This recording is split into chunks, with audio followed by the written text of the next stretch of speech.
মনিরামপুর উপজেলা ও পৌর স্বেচ্ছাসেবক দলের উদ্যোগে দেশনেত্রী ও বিএনপি চেয়ারপারসন বেগম খালেদা জিয়ার আশু রোগ মুক্তি ও সুস্থতা কামনায় আলোচনা সভা ও দোয়া মাহফিলের আয়োজন করা হয়। দোয়া মাহফিলে প্রধান অতিথি হিসেবে উপস্থিত ছিলেন যশোর-৫ মনিরামপুর সংসদীয় আসনে ধানের শীষের মনোনীত প্রার্থী অ্যাডভোকেট শহীদ মোহাম্মদ ইকবাল হোসেন। আলোচনা অনুষ্ঠানটি উপজেলা স্বেচ্ছাসেবক দলের সদস্য সচিব মাস্টার হুমায়ুন কবিরের সঞ্চালনায় শুরু হয়। অনুষ্ঠানে সভাপতিত্ব করেন উপজেলা স্বেচ্ছাসেবক দলের আহ্বায়ক বিল্লাল গাজী। এছাড়া অনুষ্ঠানে উপস্থিত ছিলেন পৌর স্বেচ্ছাসেবক দলের সদস্য সচিব মাসুদ রানা, উপজেলা স্বেচ্ছাসেবক দলের যুগ্ম আহ্বায়ক জনাব তরিকুল ইসলাম, আব্দুল হান্নান সহ বিভিন্ন ইউনিয়ন ও স্বেচ্ছাসেবক দলের আহ্বায়ক ও সদস্য সচিব। এছাড়া উপস্থিত ছিলেন বিশেষ অতিথি হিসেবে মনিরামপুর পৌর বিএনপির সভাপতি খায়রুল ইসলাম, সাধারণ সম্পাদক আব্দুল হাই, উপজেলা বিএনপির সিনিয়র সহ-সভাপতি মফিজুর রহমান, বাবু সন্তোষর, সহ-সভাপতি অ্যাডভোকেট মকবুল ইসলাম সহ বিএনপি ও তার অঙ্গ সহযোগী সংগঠনের নেতৃবৃন্দ। এ সময় স্বেচ্ছাসেবক দলের আহ্বায়ক বিল্লাল গাজী বলেন, দলকে এ পর্যন্ত আনতে পৌর বিএনপির সাংগঠনিক সম্পাদক জাহাঙ্গীর বিশ্বাস অত্যন্ত গুরুত্বপূর্ণ ভূমিকা রাখেন। জাহাঙ্গীর বিশ্বাসের প্রশংসা করে বলেন, ব্যবসা প্রতিষ্ঠানের হাজার হাজার লাখ লাখ টাকা নষ্ট করে বাংলাদেশ জাতীয়তাবাদী স্বেচ্ছাসেবক দলকে আজকে এমন একটি প্রোগ্রাম করার মতো সক্ষমতা অর্জন করার জন্য সব থেকে যার বেশি অবদান আমাদের সেই প্রিয় ভাই পৌর বিএনপির সাংগঠনিক সম্পাদক বিপ্লবী সাবেক ছাত্র নেতা জাহাঙ্গীর বিশ্বাস মঞ্চে উপস্থিত আছেন। আমি বিগত কয়েকটি প্রোগ্রামে আমাদের মনিরামপুর উপজেলা বিএনপির সাধারণ সম্পাদক আসাদুজ্জামান মিন্টু ভাইকে বলতে শুনেছি, মনিরামপুর উপজেলা স্বেচ্ছাসেবক দল সব থেকে সুশৃঙ্খল এবং সাংগঠনিক একটি সংগঠন, যা অন্য সকল সংগঠনের থেকে সংগঠনের ঊর্ধ্বে। আজকে মনিরামপুর উপজেলা আজকে প্রোগ্রামের আগে আমি যখন একা একা মনিরামপুর ইকবাল ভাইয়ের পার্টি অফিসের সামনে বসেছিলাম, আমাকে ডেকে মকবুল ভাই বললেন, বিল্লাল, মনিরামপুরে অনেক সংগঠন আছে, তোমার সংগঠনটা আমরা উপলব্ধি করছি সব থেকে বেশি শক্তিশালী।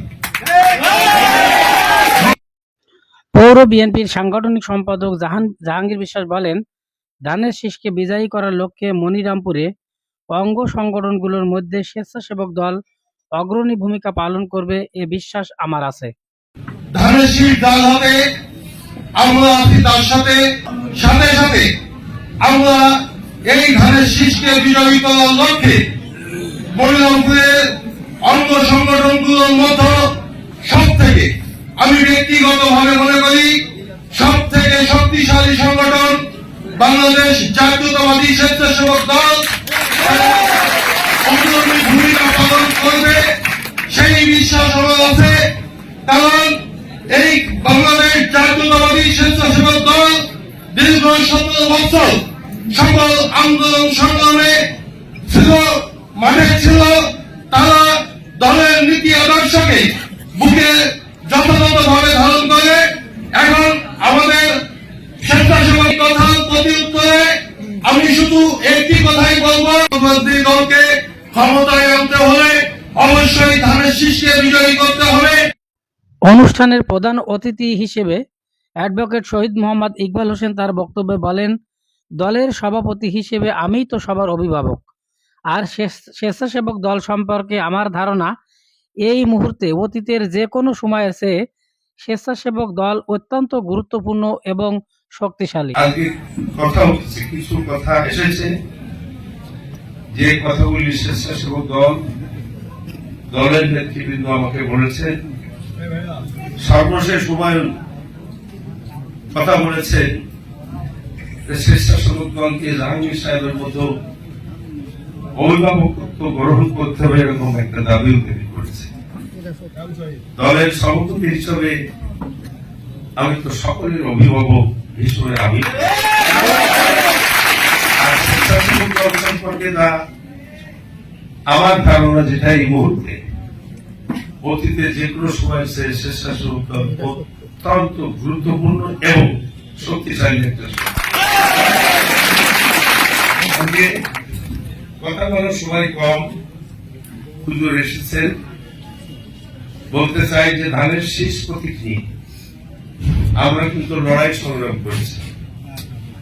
আমরা যারা প্রার্থী ছিলাম সকলে এক মঞ্চে যে বলেছিলাম, আমাদের দলের নেতৃবৃন্দকে বলেছিলাম, আমাদের দলের স্থায়ী কমিটির সদস্যদেরকে বলেছিলাম যে ধানের শীষের প্রতীক ধানের শীষের লোকের হাতেই দিতে হবে এবং সমস্ত জল্পনা কল্পনা শেষে ধানের শীষের প্রতীক কিন্তু ধানের শীষের প্রার্থীর কাছেই এসেছে। মানে এখন আমাদের দাবি